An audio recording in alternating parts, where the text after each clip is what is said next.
Hey guys, welcome to the channel. Welcome to another Premier League Aftermath video. The video, of course, where we talk about the weekend's events of the Premier League. Another round of fixtures has been and gone, and it was another exciting and crazy and albeit somewhat controversial round of fixtures. Certain events proved to be controversial. Certain results proved to be exciting, interesting, intriguing, and kind of left a lot open to discussion in terms of with the transfer window still open, certain teams still need certain things, shock results, results that could have gone a different way on another day, that kind of thing. And we're obviously here to talk about it all, digest it, and to obviously analyze each game. But before we go any further, I would like to remind you to please like the video and like the live stream. Subscribe if you're new. Both things always and forever be greatly appreciated. And I also want you to get involved as well. Get involved. Let me hear your thoughts, your comments, opinions, predictions, feelings, whatever you want to call it, on any of the games that took place this weekend. You know I'd love to hear from you all in the comment section. So do get involved down there. But without further ado, let's get on with the video. Let's talk all of the weekend's actions. And we're going to start off with last night's game at Selhurst Park, between Crystal Palace and Arsenal. Arsenal, of course, winning 1-0 on the night, a game that I predicted to finish 1-0 to Arsenal, and so it proved.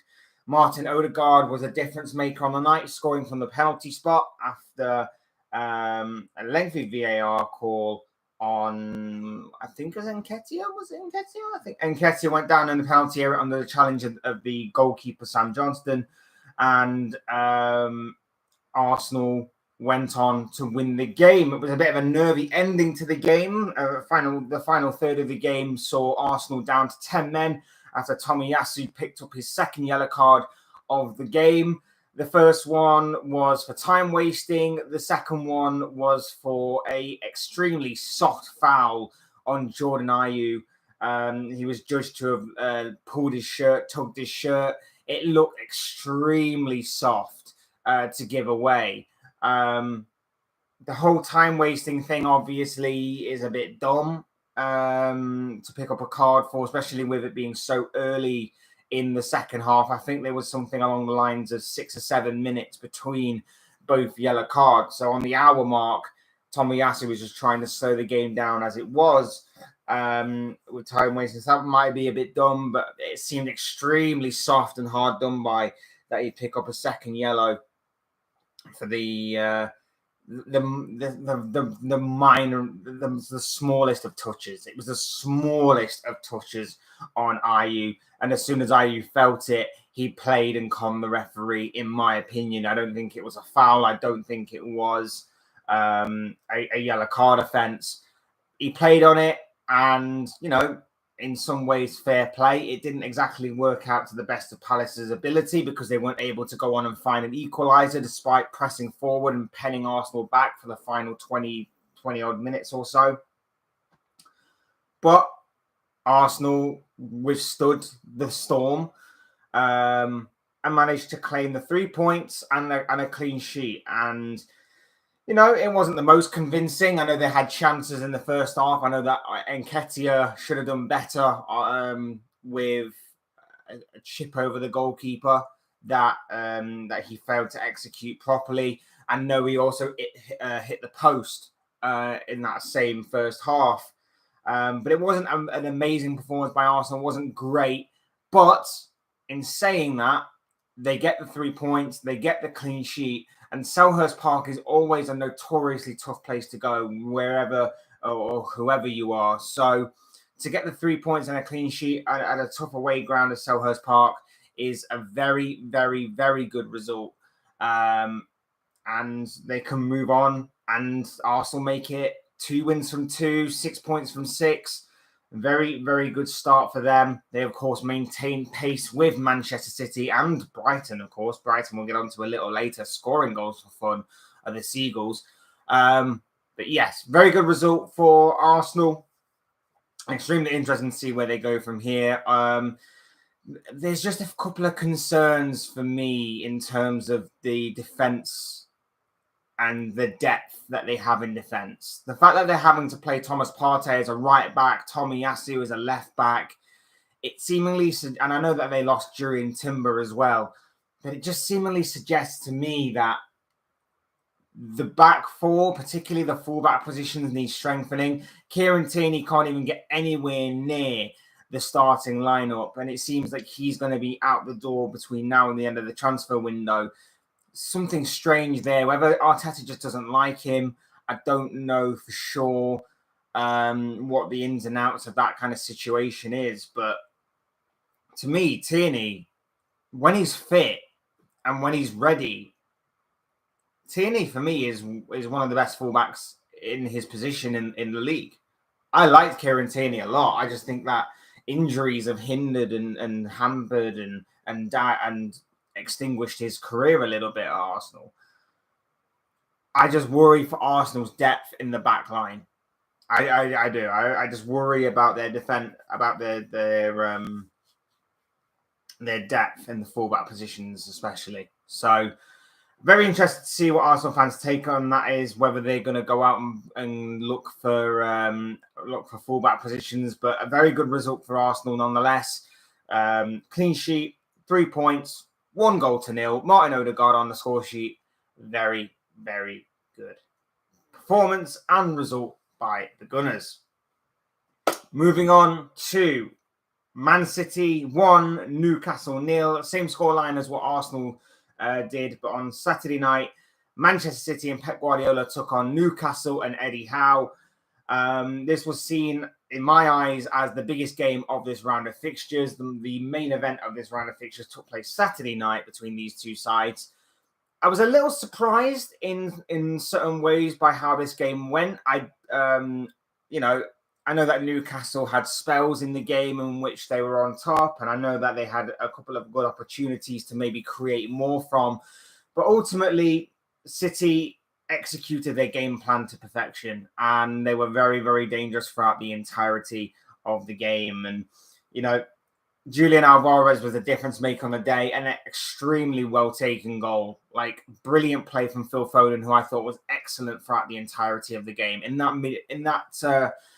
that more central role, he was the difference maker. He was making things happen for Man City. He was between the lines of the Newcastle defence every time, picking up some nice little pockets of space and playing through some really key passes that were opening up the defence and letting in the likes of Haaland and Alvarez in on goal. And of course, he set up the goal for Alvarez, who took one touch, didn't even look at goal, and just arrowed his shot into the top corner. A very beautifully well-taken goal by Julian Alvarez. And even though Erling Haaland didn't have the best day in front of goal, he had a bit of an off day as far as what he's concerned. Alvarez was still there to obviously back him up. And I think that's always a sign of a good team, that the fact that your star striker isn't performing well, you've still got others around him that will. And Alvarez certainly is that. I think Alvarez is an excellent backup to have as far as what Haaland is concerned and what City are concerned. And obviously this season he seems to be playing as a bit more of a winger position, with a bit more of an inverted winger, a bit more like an inside forward type of position. It's just another kind of element that teams have to deal with when they're facing City. It's another kind of area that teams have to look at when they're facing City. The fact that Alvarez is going to be in and around the goals, in and amongst the goals this season. Newcastle did have chances. Newcastle did have opportunities. I thought Newcastle would try and execute the counter-attack a bit more quicker than what they did. I thought maybe they would start with Harvey Barnes this game rather than go with Anthony Gordon. And that didn't happen. Gordon showed how young and rough around the edges he is with some of his tackling. And I think he was also lucky to have not got sent off for a second bookable offence in the second half. But yeah, for Newcastle, it shows that there's still work to be done. They're not quite there at challenging the likes of City, but to get this early and to obviously get a very tough away day of the Etihad out the way and done with as early on in the season as it is, yeah, to only lose 1-0, it's fine. It's fine for what it is. They had opportunities, they had moments, bit more quality here and there, may have just managed to turn the game maybe a little bit in their favour, but yeah, like I say, they gave a good account of themselves for the most part. It wasn't outstanding by them by any means. It shows you that there's still a way to go as far as what Eddie Howe is concerned. But there's no shame in obviously losing to the best team in the world right now in City. I was a little bit surprised by City's engine and energy that they played with, especially with having the Super Cup final midweek and playing a pretty strong squad in that. They of course won that game. Then they travel to face this game at St James's Park Saturday night, and like I say, for the most part, I thought City were very, very good. Scored a very well taken goal. Like I say, Haaland may have had a bit of an off day in front of goal, but Phil Foden, for me, fantastic in that central role, and I think he's going to be key to obviously being the creative outlet for Man City in the absence of Kevin De Bruyne. A lot of people questioning whether De Bruyne's absence will hinder Man City. I don't think it necessarily will. I don't necessarily think it will completely hinder them. I think, if anything, City have enough about them to obviously plug that gap, fill that void. And like I say, if Foden is going to be more in the central role, I think they have a great creative outlet in Foden filling in that position. You've also got the likes of Grealish that are slowly coming back. You've got Bernardo Silva still. Alvarez, like I say, can provide as well as goal score. Haaland. So yeah, I would say that in the absence of De Bruyne, City are fine. City are going to be fine. The only issue you do see City maybe having is if obviously the injuries do pile up, which obviously you don't hope to happen. But if that is to be the case, then you might start to have a few more question marks. But if it's just one player here and there, I think City have enough strength and depth to maybe cover for that position. But yeah, 2 wins from 2, 6 points from 6. A bit more of a convincing performance than it was against Burnley. I know that obviously the scoreline was bigger against Burnley on the first day of the season than what this one was, but I think the performance was better from City this time around. Maybe it was just because it was at home. And also, shout out to Akanji and Gvardiol as well. I thought Akanji was brilliant in that the back line. I thought he was in the right place at the right time every time Newcastle attacked, and obviously put a stop to many threatening Newcastle offensive moves. And Gvardiol, for his sort of home debut, I guess you'd say, in the Premier League, I thought he was brilliant as well. So fair play, shout out to them too, in particular in the defensive line. Phil Foden, like I say, was excellent throughout the entirety of the game. Haaland, off day, but you just know he'll come back the week after. You just know he will. Julian Alvarez for a beautifully well-taken goal, a fierce, well-taken goal.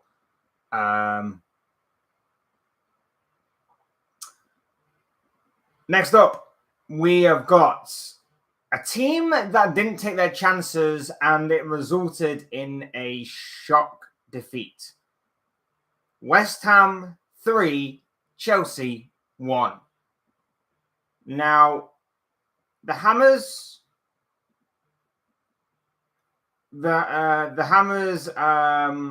was seen as the underdogs in this game. Chelsea was seen as the favourites in this London derby. Chelsea was seen as going to go on to win this game. They had a good performance against Liverpool last week, and the thought was that if they could learn to take their chances they would have no problem in dispatching West Ham. Well, Chelsea didn't learn. Chelsea did not learn. West Ham took an early lead through Odegaard. I'm going to say it's Odegaard. I'm sorry if I've completely butchered that name, but I'm going to say it's Odegaard. Set piece, James Ward-Prowse already proving why West Ham went out and bought him, was the assist maker in that. Odegaard with a header, 1-0 to West Ham. Chukwuemeka equalises for Chelsea in the first half, sets up a good second half in waiting.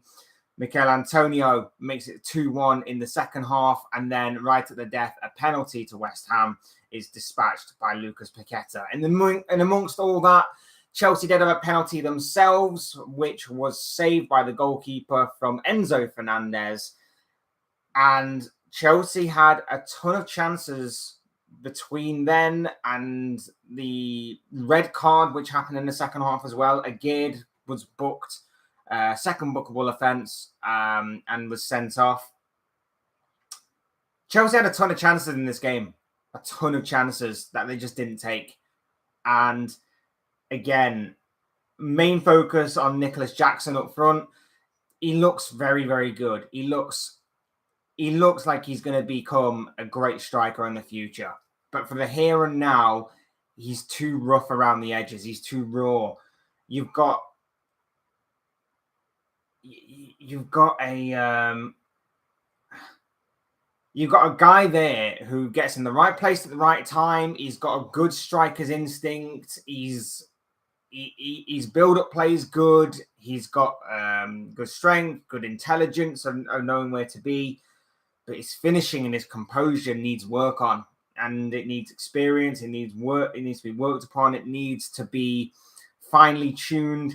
And right now, it isn't. And the worry for Chelsea is that if this is going to be a reoccurring theme, this is exactly what happened last season. They didn't have a killer instinct up front. They didn't have an ice-cold finisher up front throughout last season. And maybe you can even go for years before last season. But I'm mainly using last season as a bit of a barometer on that.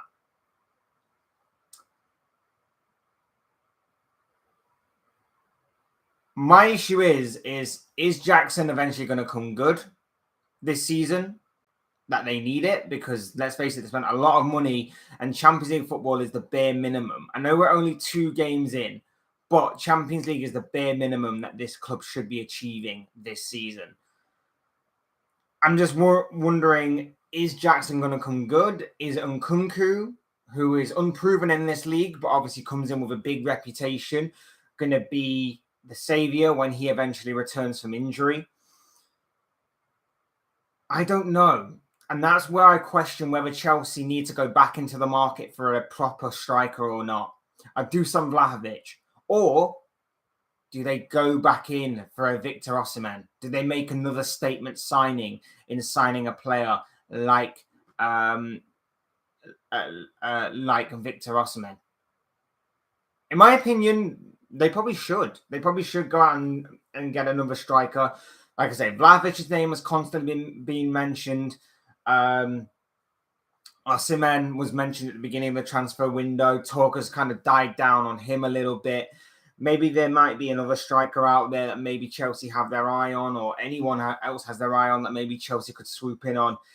It is very intriguing, this situation. It's a fantastic win for West Ham. Don't get me wrong.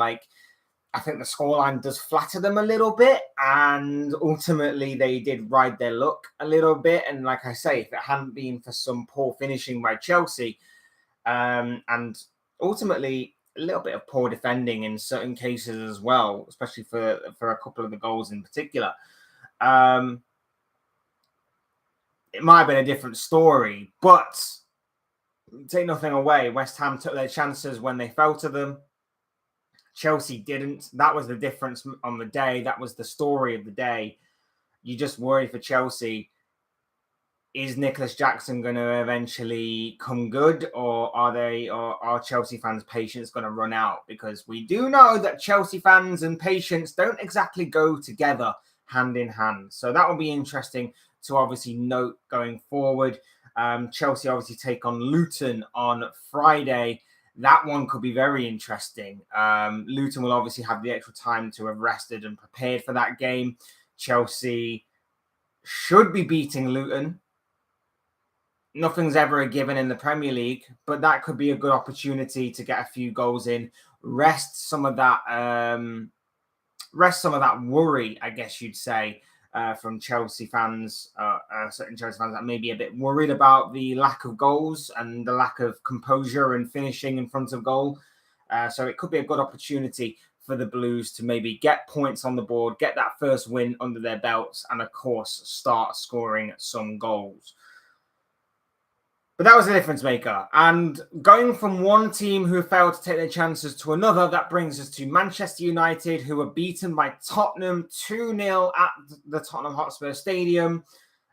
Spurs under on Ange Postecoglu. He gets his first win of being Spurs manager. A brilliant result by Spurs, a brilliant performance by them, particularly in the second half. Not maybe so much in the first half, but in the second half, I thought Spurs were brilliant. Pape Sarr and a Lisandro Martinez own goal were the difference makers on the day for Spurs in the second half. United, again, poor finishing.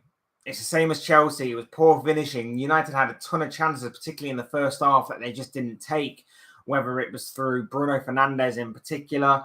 I think Anthony had an opportunity, but they just didn't take those chances. And there was a penalty decision for a handball that didn't go United's way.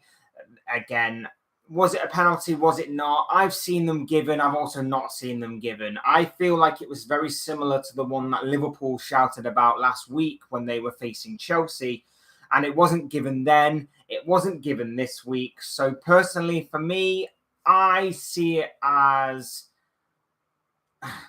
I see it as kind of consistency, where both were probably penalties, but both were not given, if you know what I mean. So I kind of see it consistency in that way. So if that's the way that it's going to be, I would fully expect that to continue. Not that I don't think it will, but we'll wait and obviously see on that one. But even so, with the penalty or without the penalty, that shouldn't be the be-all and end-all of why United were poor. They couldn't take their chances. And, you know, you could say that Tottenham were fortuitous in the way that the goals kindly fell to them. And they sort of were, in a way, a lucky deflection here and there. A poor mix-up with Martinez allowed, obviously, the two goals to go in for Spurs that they did. But the worry for United is that this is now 2 games in a row where they don't look fit. They don't look ready for the season. They've started off very poorly. And you worry that, you know, again, it's about goals and it's about where are they going to come from. And the longer this continues, obviously they've got a new shiny striker that is injured right now, that is sat watching the game. The pressure is going to be mounting on his shoulders to obviously be the guy to go and get the goals for United. Now, I've said time and time again about Højlund. I've said that this could be a very good signing. Maybe not so for the immediate future. Maybe he's a bit raw and rough around the edges, a bit like what Nicholas Jackson is at Chelsea. But there's no doubt about it that there is talent there. And I think that with the right coaching and the right kind of molding, I think he can definitely become a clinical enough striker for Manchester United going forward. My only issue is that with this pressure mounting on United right off the bat, and I know they did win on Monday night against Wolves, but it wasn't in the most convincing of styles. And I think they got very fortunate had Wolves as finishing themselves being better. And of course, had the referee actually used his eyes or VAR used their eyes in not actually maybe giving Wolves a penalty, it could have obviously been a different story. Following up with this game, another poor performance, a defeat this time around, not taking their chances. The pressure is going to be mounting and mounting. And soon, United season pretty much now rests on this 20-year-old kid who's coming in from the Italian league to go out and score the goals that United need to take this team forward. There's a lot of pressure on his shoulders, and I know there's still over a week left of the transfer window, about a week and a half left of the transfer window, so anything is still possible. But again, you go back to Harry Kane and you think maybe if United had pushed the boat out, maybe if United had gone all out and gone for Harry Kane, it would have been worth it. Which is why I'm saying right now that obviously I don't want this to happen or anything, but maybe go out and get a Victor Osimhen. Maybe go out and maybe sign Dusan Vlahovic. Maybe go out and get another striker to accommodate for Højlund, because it's not going to be fair and it probably won't work the longer that this goes on and the more pressure that's going to be mounted on his shoulders for a kid that is, in my opinion, still a little green and rough around the edges, like I keep saying, to go out and get the goals that United need. And I do worry for him. And I do question United going forward in United's season in that aspect. As for Spurs, look, fantastic result for Spurs, much needed. Great second half performance. For the first half, they rode their luck a little bit. They grew more into it as the half went on. I know they hit the crossbar and post once or twice, but they grew into it as the game wore on. I think they're going to be weirdly likable Spurs this season. I think Postecoglu's got this kind of likability about him, the way he speaks, the way he says things. I think there's a certain kind of element to him that I think as rivals or neutrals you may just kind of like. And the way that he plays as well, Tottenham are more interesting this season already, 2 games in, than they have been for a few years now, in my opinion. They're actually more interesting and more intriguing to watch. How long this lasts for is anyone's guess, because we do know the kind of cycle that Tottenham managers go through where they start winning games, they start getting some good results, and they're winning the Premier League by November. And then after November, it just stops. And it takes a massive nosedive and it hits the ground and massive explosion. So yeah, how long this lasts is anyone's guess. I would say to Tottenham fans, don't get ahead of yourselves, because that's where things start to go wrong. I still think they need a striker because Richarlison is not good enough. I don't see what he brings to this team. I don't see what he's brought for the past couple of games. It's actually impressive, in my opinion, that Tottenham have actually picked up 4 points from 6 games whilst having 10 men on the pitch in both the Brentford game and the Man United game. A little bit of banter there, but also I kind of see it. No, I just... You know my thoughts on Richarlison. I just don't think he's good enough. I just don't think he's good enough for Tottenham or majority of teams. But yeah, I just think that maybe the striking area needs some improvement and needs to be looked at. Similar to obviously like Chelsea and Man United, to be honest. Yeah, I just think that area could look at for some improvement. Or maybe you could play Son through the middle, and maybe you could play... like Solomon on the left or something along those lines, if going forward a striker isn't available or isn't an option. Just something different like that, just because, like I say, I just don't think Richarlison is that good. So I think that area could look at. But so far so good for Ange Postecoglu. 4 points from openings, from an opening possible 6. Very good performance in the second half, particularly against Manchester United. Rode their luck at times. I think Vicario had a good game. I think he was better than what he was last week. Made a few very good stops. I think Basuma right off the bat has turned over a new leaf, and it's amazing to see how a new manager can turn some players and their form around. And he's starting to show the kind of form that he was displaying at Brighton only a couple of years ago. He's been incredible to watch so far this season. Son still not back to his best, but maybe, just maybe, he can get back to some sort of form. But yeah, so far so good as far as what Ange Postecoglu and Tottenham are concerned. Like I say, just don't get ahead of yourself, Spurs. We always go through this every single year where you get too ahead of yourselves, you win the league by November, and then your team, for whatever reason, finds a brick wall to completely smash into. So we'll wait and see on Spurs, but so far they are weirdly likable. So I'll give them that. And they're a lot more entertaining than they have been in recent years. So I'll give them that as well. Next up, Liverpool against Bournemouth. Liverpool get their season underway with a 3-1 victory over Bournemouth. Last week, of course, Liverpool drew 1-1 with Chelsea. Well, this week, they're back at Anfield, they're back at home, and they pick up 3 points, as they usually tend to do when they're at home.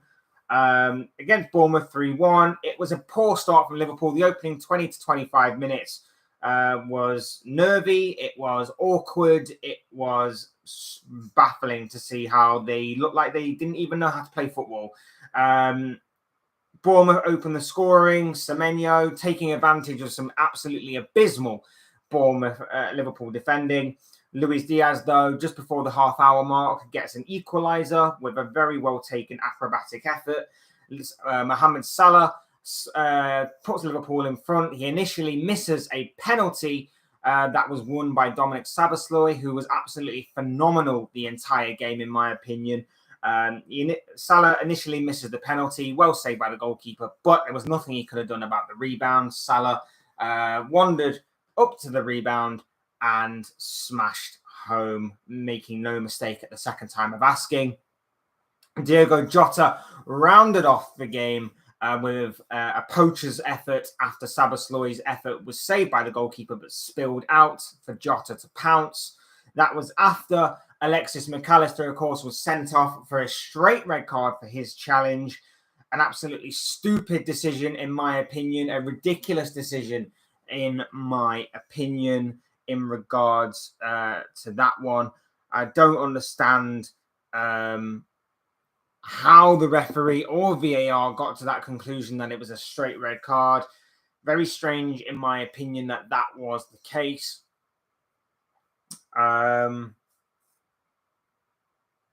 Yeah, I don't understand how that was, because it was a sort of 50-50 challenge. His foot was a little high, but it wasn't like it was malicious or anything. And for whatever reason, the referee pulls out a straight red card. No one was asking for it. No Liverpool fan, no Liverpool player was expecting the red card. Not even Bournemouth or any of their fans or any neutral fans that were watching were expecting a red card from that at all. And then the referee pulls out a red card. Maybe he got bored. Maybe he was bored of not being the centre of attention. I don't know what the case was. He just randomly pulls out a red card, straight red card for Alexis McAllister. And VAR did not even overturn it, which was less surprising once you find out that Paul Tierney was, of course, on VAR. And, of course, he and Jurgen Klopp have some very heated history indeed.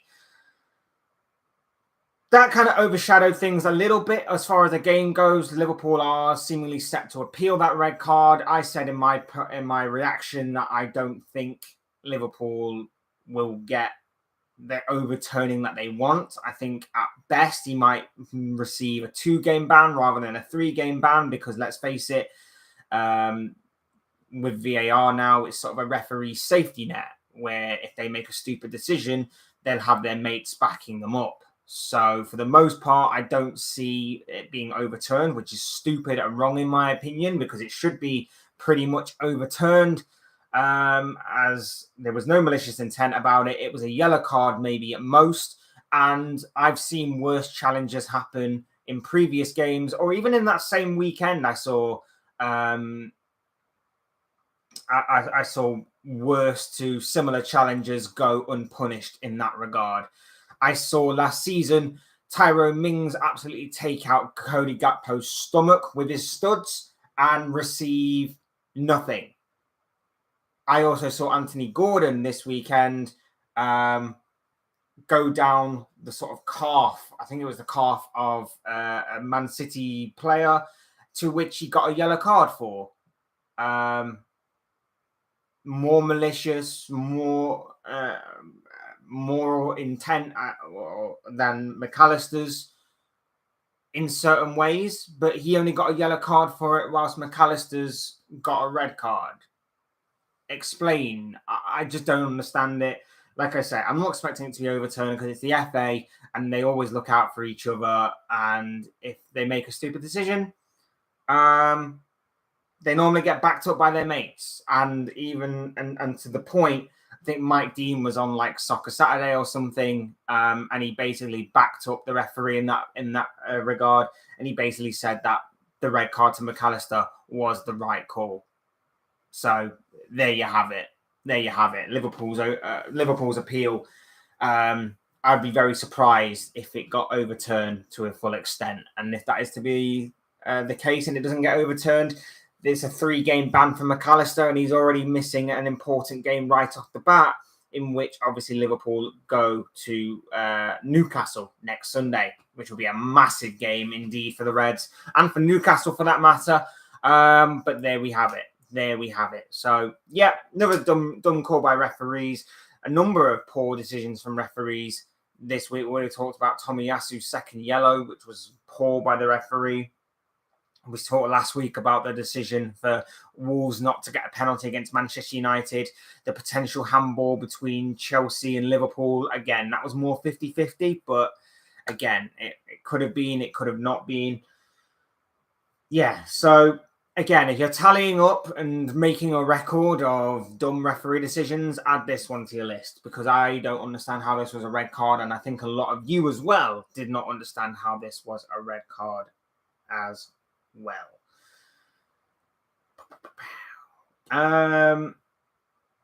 Yeah, but overall, the Reds get the 3 points. They're up and running for the season. Big game, obviously, at Anfield. Needed to win. Come back from an extremely poor and slow start. It's clear that a defensive midfielder is still needed. Endo came on to make his debut when we were down to 10 men. Done well. You can clearly see the intent and can clearly see what he may offer this Liverpool side in terms of obviously his flexibility and the way that obviously he can change into multiple different positions across the pitch. So, good luck to him. I wish him all the best, but it's clear that we still need depth in that midfield area. And of course, we've got a week and a half to pull the rabbit out of the hat in terms of that aspect and maybe get a decent enough midfielder and a defender as well. We definitely need a defender as well to continue the season. So still a lot of work to be done in terms of transfer window and squad personnel. So we'll wait and see obviously how that goes. But it was very good that the performance was there, the result was there in what has been a difficult couple of weeks for Liverpool Football Club on and off the pitch. Underwhelming couple of weeks, extremely frustrating and angry couple of weeks for fans. So it was good in that particular aspect. As far as what Bournemouth are concerned, like I said last week, I'm worried for Bournemouth. I think that they are going to go down this season. Yeah, I'm worried for Bournemouth. I don't think they'll score enough goals. I don't think they'll manage to be defensively solid enough to not concede few goals. I just worry for Bournemouth. I genuinely, I'm worried for Bournemouth going forward. And I think that maybe their stay in the Premier League will come to an end this season. So we'll see obviously how it goes. Maybe it could be proven wrong, but yeah, we'll see. Wolves 1, Brighton 4 is what we're going to come to next. An extremely, extremely comfortable result for Brighton, particularly in the second half. Brighton make it 6 points from 6, 2 wins from 2. An extremely fantastic start by De Zerbi and Brighton. Mitoma, brilliant solo goal to get the ball, to draw first blood and get the ball rolling for the Seagulls. Estepinian in the second half, he gets himself on the score sheet. He's had an excellent start to the season, as has Solly March, who grabbed a brace in the second half as well. Quick fire treble it was from Brighton in the second half after the halftime whistle. Wolves went into halftime at 1-0 and must have been thinking, okay, we're still in this game. Just keep things tight and we'll see what happens as the game goes on. Brighton completely blew them out of the water after the second half with 3 very quick goals, 3 very well taken goals, and Brighton are looking dangerous. Absolutely dangerous. They managed to get a goal back to Wolves through Hwang as the second half drew on, but it proved to be nothing more than a consolation. Wolves will feel obviously hard done by from Monday night's game, in which they were the better side, but didn't get anything from Man United. They then go to Brighton, who completely blew them out of the water, like I say. Brighton were excellent. They tore them apart for the most part and managed to get the 3 points. So, excellent result for Brighton. 2 wins from 2, 6 points from 6. And I'm just trying to remember what Brighton... Didn't they get 4 goals last week? 8 goals. I think they beat Luton 3-1 or 4-1. I think it was 4-1, wasn't it? I think it was 4-1. I'm just going to double check. Because I want to say 4-1. But I'm not sure.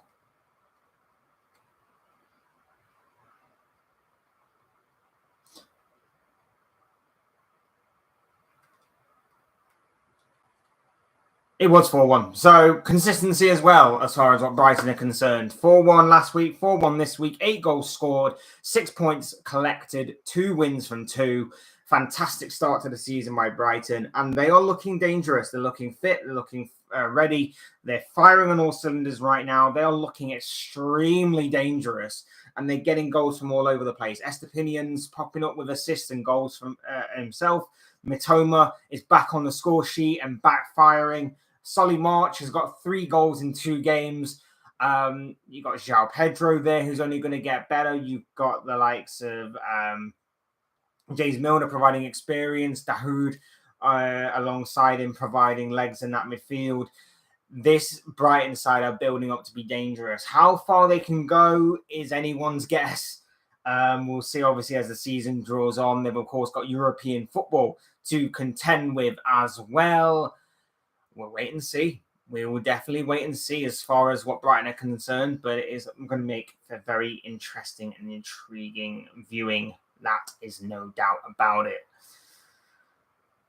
Villa 4, Everton 0, John McGinn, Douglas Luiz, Leon Bailey, and John Duran, who was only on the pitch for about just over a minute and got on the score sheet. All scored for Aston Villa. Comfortable victory for Unai Emery's side. A brilliant response from the absolute hammering that they suffered at the hands of Newcastle the previous week. Fantastic result by Unai Emery and by by Villa against an Everton side who 2 defeats in a row. They sit rock bottom of the table. They can't score. Their star striker that they're pinning their hopes on to get them the goals that they need, once again got injured. I think this one was a concussion injury, so it's understandable, but it don't look good for Everton. Their defence was carved open on a number of occasions, and half the time it was through mistakes that Everton were making themselves. It wasn't through any particular great play by Villa half the time. It was just by Everton's big and reckless mistakes. I'm not saying Villa weren't great. Villa were great in this game. Villa were quality in this game. But like I say, it was poor from Everton. Absolutely poor from the Toffees. One thing we always say about a Sean Dyche side is that they are resolute defensively. They're strong defensively. And that wasn't the case in this game. They were carved open. They were open on multiple occasions. And they were making mistake after mistake after mistake. And Villa were just capitalizing. I mean, the third goal by Leon Bailey is just poor defending. The second goal was a penalty that was rash from Jordan Pickford to foul Ollie Watkins, I think it was, to give away the spot kick.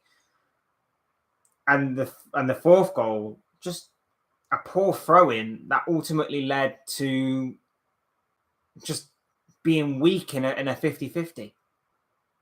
Absolutely poor from Everton's perspective.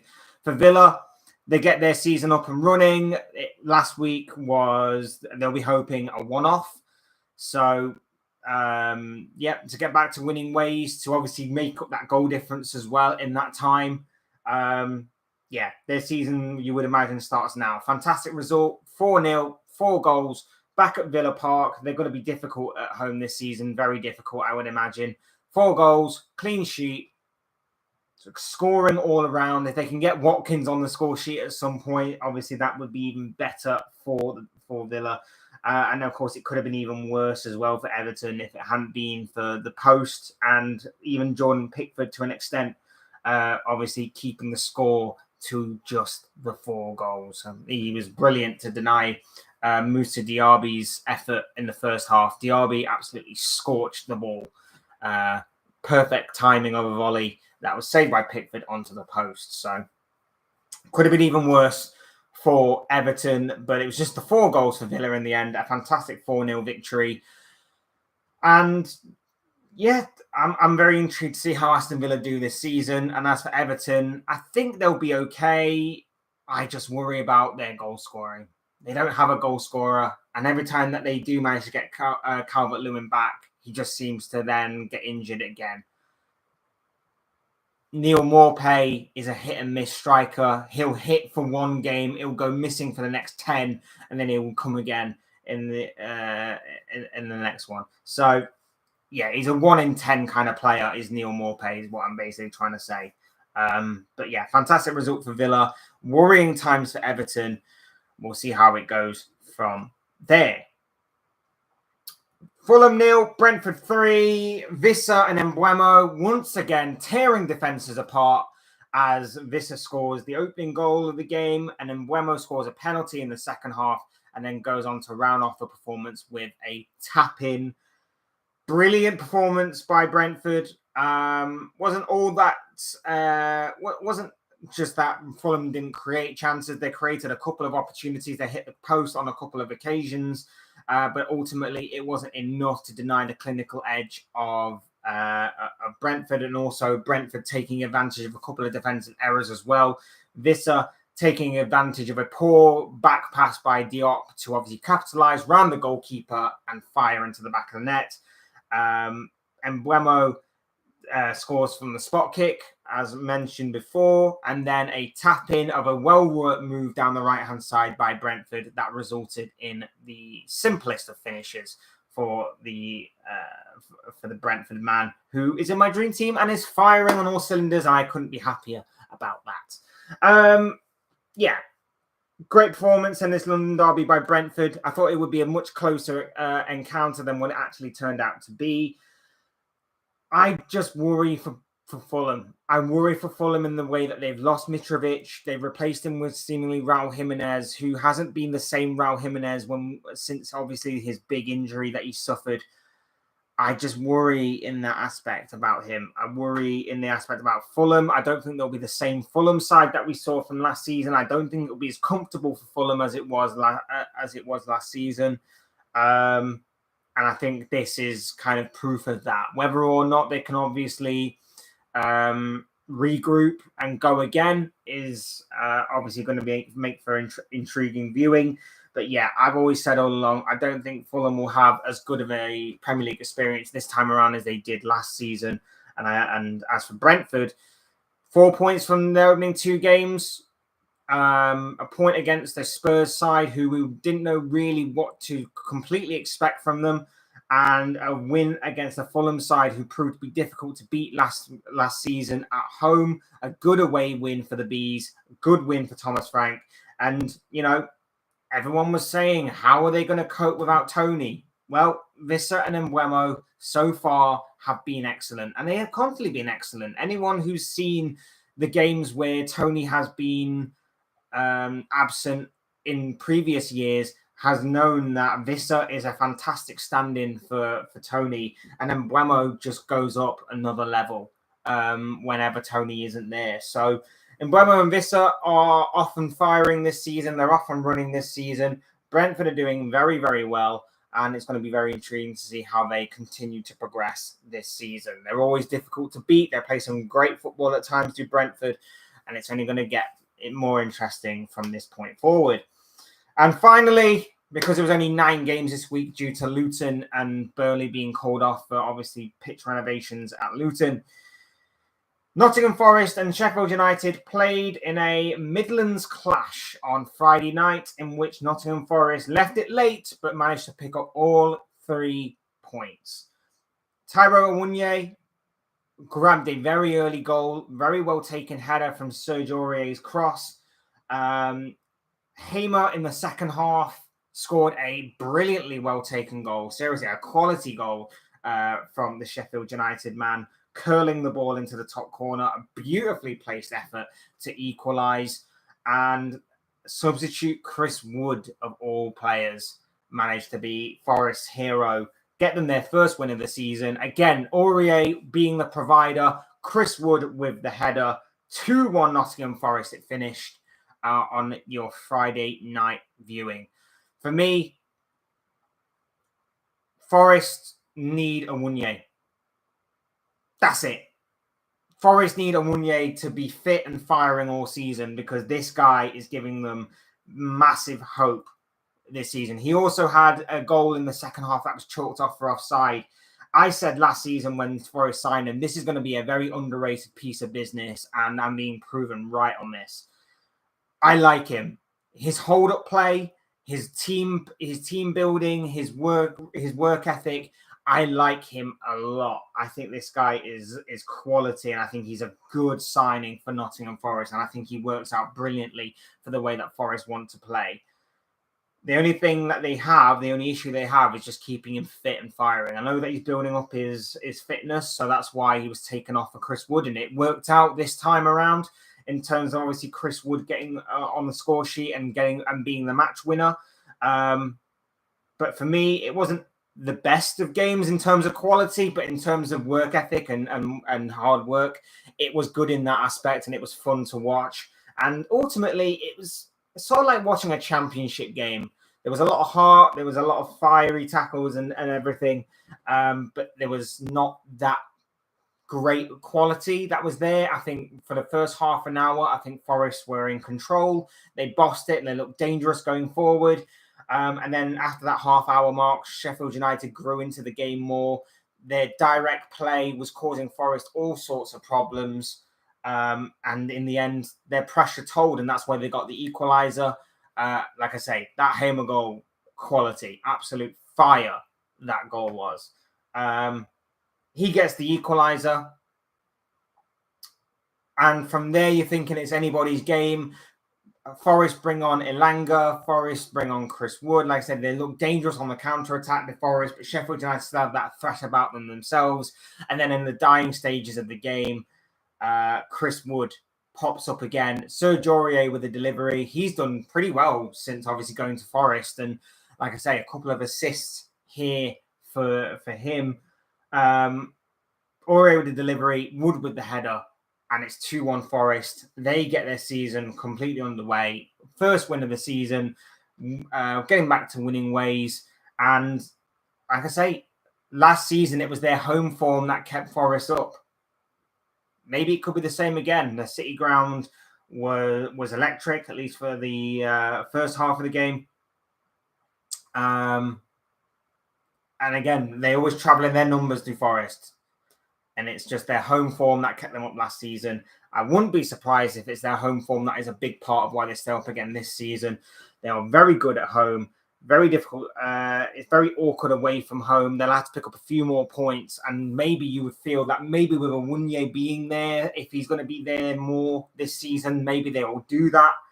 But it would be a worry.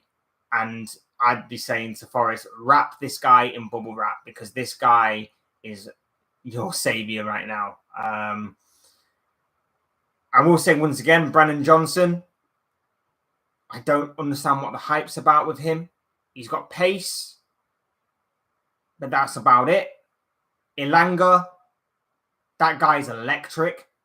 That guy is absolutely electric, and I'd be playing him more. I'd be starting him more. He looks very, very good.